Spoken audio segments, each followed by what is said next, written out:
이번에 우리가 살필 본문은 원사자비 밀가오입니다.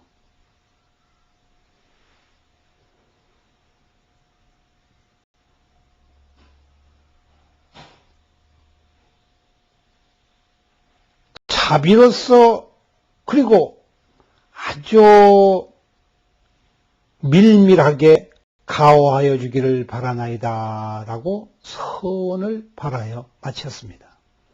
이 네 번째 구절은 매우 친숙하지만 또 그만큼 아주 어려운 본문입니다. 첫째, 우리는 여기에서 원컨대 하였는데, 베풀어 주시옵소서 하였는데 도대체 무엇을 원하며 베풀어 달라고 하는 것인가?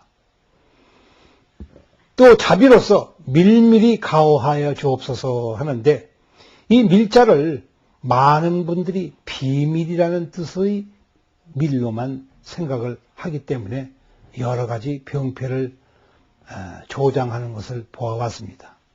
우선 우리는 자비의 뜻부터 살펴보기로 하겠습니다. 지금껏 우리는 관세음보살의 명호를 부리면서 나무 대비관세음이라고 하였습니다. 그리고 혹 가끔 가다가 대자대비를 붙여서 자비관세음보살이라 하였습니다. 자는 무엇이고 비는 무엇일까? 흔히 생각하기를 비는 비심을 바람이라, 즉 긍휼히 여기는 마음이다. 자는 자애로움이다. 무엇이 자애로울까? 어머니는 자애롭습니다. 부처님은 자애롭습니다. 관세음 보살님은 자애롭습니다. 하나의 대상으로 볼 때에 저들이 자애로운 것은 당연합니다. 그러나 우리 자신에게 그 자애로움을 받을 수 있는 자식으로서의 도리가 없다고 할 것 같으면 그 자애로움, 비심, 긍휼히 여기는 마음이 무슨 소용이 있겠습니까? 이로벌진데 부처님께서 말씀하시는 자비라고 하는 것은 좀 뜻이 다른 데까지 미치는 것 같습니다.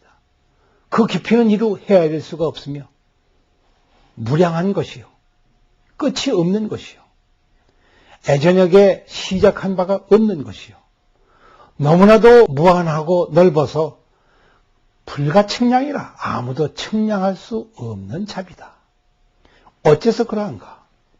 이 자라고 하는 것은 현재 지금 이 자리에서 내가 이와 같이 돌이켜 아는 것을 밑받침으로 하고 있습니다.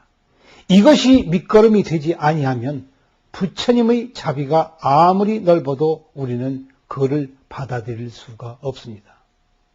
가장 이상적인 형태로 볼 것 같으면 부처님의 깨달음이 곧 나의 깨달음이 되고 나의 깨달음과 부처님의 깨달음이 추호도 다르지 아니해서 털끝만큼도 다르지 아니해서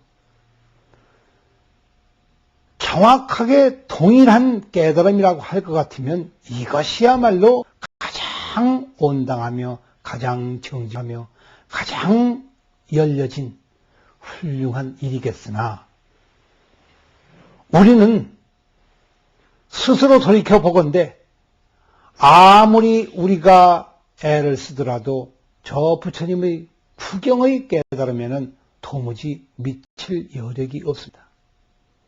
말로는 부처님이 되지만은 이치로 볼 때에 분명히 모든 중생이 부처의 종자를 가지고 있어서 그 어느 누구도 부처가 되지 아니한 자가 없으며 이미 과거세에 부처의 몸을 받지 않은 자가 하나도 없겠거니와 사상으로 볼 때에는 일사자와 모양상자입니다. 즉 현실적으로 볼 때에는 이 세상 그 어느 누구도 저 서가모니 부처님을 빼고는 아무도 부처될 자가 없습니다. 이와 사는 본래 동일한 것이지만 이치로는 모두 다 부처이지만 사리로 볼 때에 사상은 즉 현실적으로는 아무도 부처가 되는 자가 없습니다. 왜 그러냐? 인간이, 모든 중생이 육근육식으로 인한 이 몸과 마음을 가지고 있는 한, 그 자체가 나빠서 그런 것도 아니요, 그 자체가 어떤 장애가 돼서, 그 자체는 장애를 가지고 있는 것이 아니로되 스스로 장애가 되어 그로 말미암아 깨달음을 얻지 못한다고 하였으니, 이러한 것들을 스스로 깨우쳐 아는 이것이 자요. 비라고 하는 것은 스스로 뉘우쳐서 과거에 지은 모든 잘못된 것들을 확연하게 알아야 됩니다. 확연하게 알면 알지 못하는 때와는 분명히 다릅니다. 알지 못할 때에는 알지 못했기 때문에 똑같은 범실을 다시 조장하게 됩니다. 과거의 잘못을 내가 모르면 그것은 반복되기 마련이요, 되풀이되기 마련입니다. 그래서 참회하라고 한 것입니다. 참회와 자비는 그래서 같이 다닙니다. 현재의 잘못을 뉘우치는 것이 참이요, 과거의 잘못을 뉘우쳐서 미래를 다스리는 것을 회라고 한다 할 것 같으면 이 자와 비도 마찬가지입니다. 부처님 쪽에서는 자비라 하고 우리 쪽에서 볼 때에는 참회라고 합니다. 자와 비가 이렇게 서로 밀고 당기면서, 그리고 더 중요한 것은 이치와 사리를 그대로 간직하여서, 이치라고 하는 것이 저 사상을 떠나서 이치가 없으며, 사상을 떠나서 이치가 없는 것과 마찬가지로 이치를 떠나서도 사상이라고 하는 것은 있을 수가 없다. 자를 떠난 비가 없으며 비를 떠난 자가 없다. 그리하여 자가 곧 비가 되며 비가 곧 자가 된다. 참이 곧 회요, 회가 곧 참이다. 바로 이것을 그냥 예사롭게 해서는 부처님 도량에 오랫동안 앉아있을 수가 없습니다. 우리의 목표는 이제 부처님 도량에 오랫동안 좌정하고 앉아서 이 서방정토 극락세계가 이 자리에서 다시는 물러남이 없기를 바라고 있습니다. 그렇게 하려면 무엇을 해야 되는가? 공부를 해야 되는데, 넓게 말해서 공부라고 합니다. 이것은 공들여 나가는 일이요, 다그쳐서 경책하는 일이요, 스스로 묻고 대답하는 일이요, 의문점이 있으면 내버려두지 않는 것이요, 분명히 알기 전까지는 절대로 이를 놓치지 않고 잊지 않고 다그쳐서 되묻는 이런 습관입니다.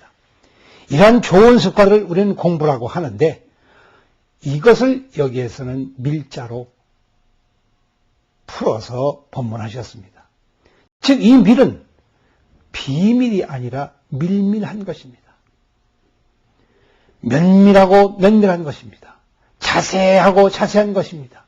그래야 하여 아직 속이 드러나지 않았기 때문에 밀이라고 하지만은, 이것은 마음을 아주 강하게 먹고 예사롭게 보아 넘기지 않는 것이며, 한 번 먹이를 찾은 사자나 호랑이가 그것을 먹어 삼킬 때까지는 어쨌든지 목숨을 내놓고 물고 다니는 것과 똑같이 우리에게 주어진 숙제, 인생이라는 숙제, 나라는 숙제, 세계라고 하는 숙제, 진리라고 하는 숙제, 이것을 절대로 놓치지 않고 물고 늘어지는 이 정신을 다름 아닌 밀자로 본 것입니다. 그렇다면 무엇이 가호인가? 부처님의 가호가 우리에게 밀밀히 뿌려지기를 우리는 바라는데, 도대체 무엇이 가호인가?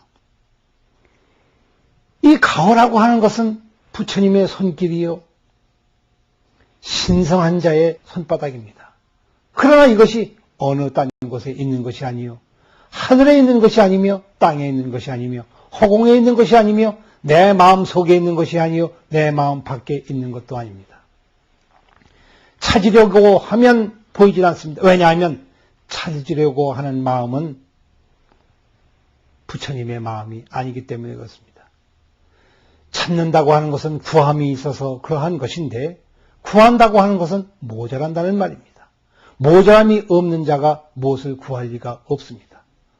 따라서 여기는 구하는 바가 없으며 내려주는 곳이 없으며 베푸는 곳이 없으며 그를 받는 자도 당연히 없습니다. 그럼에도 불구하고 가호를 잊습니다. 이것은 스스로 가호를 얻는데 도대체 무엇이 가호인가? 결론부터 말하자고 할 것 같으면 이것은 다름 아닌 불풍류처의 풍류로다.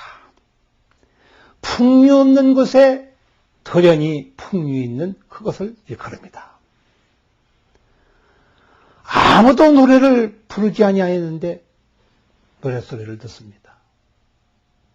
부처님이 따로 하늘에서 내려오셔가지고 관세음보살이 물을 뿌리면서 내가 너에게 복을 주노라 이와 같이 모양을 놔두어서 베푸신 적이 없음에도 불구하고 저절로 베푸름을 받으며 버절로 가피력을 얻으며 모든 음덕과 양덕을 스스로 받게 되니 도대체 어찌된 일인가?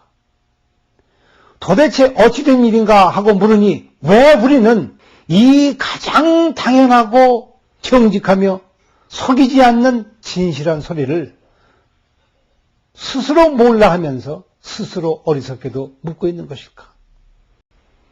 남산 북산에 천배패하니 남산과 북산에 비가 몹시 쏟아지는 바이로라.